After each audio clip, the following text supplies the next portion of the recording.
আদ্যা দিদি ভাইয়ের সাথে খেলাটা দেখো, আদ্যা দিদি ভাইয়ের সাথে খেলাটা দেখো, এরকম সারাদিন আদ্যা দিদি ভাইয়ের সাথে খেলা চলে। আদ্যা দিদি ভাইকে গিয়ে গিয়ে অ্যাটাক করছে। প্রথমে আদর হবে, তারপর দেখো লাফিয়ে লাফিয়ে অ্যাটাক করবে। ওই দেখো, দেখছো, এটা আদ্যা দিদি ভাইয়ের সাথে খেলা। আর আদ্যা যদি একটু চুপ করে বসে থাকে, তখন বলবে কি, আবার কোঁ কোঁ করে ডাকবে ওকে খেলার জন্য। ওই দেখো দেখো, উল্টে পাল্টে খেলছে আদ্যার সাথে। সারাক্ষণ আদ্যা দিদি ভাইয়ের সাথে খুব বন্ধুত্ব।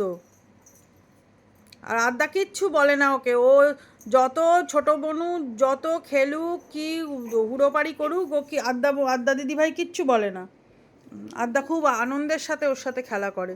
ওই দেখো, আদ্যা আবার হাত দিয়ে ওকে আদর করবে বলে ডাকছে, দেখছো? ওই দেখো নাটুর অবস্থা দেখো, ঘর ঘর ঘর ঘর করছে। আবার আবার আদ্যা যখন, আদ্যাকে ধরো একটু লাগিয়ে দিল, আদ্যা যখন খুব রেগে যায়, তিতি বিরক্ত হয়ে, তখন যেই আদ্যা উঠে বসবে আর নাটু করবে কি, দৌড়ে দৌড়ে আমার কোলে চলে আসবে, ছুটে কোলে চলে আসবে, জানে যে এই কোলটা সেফ।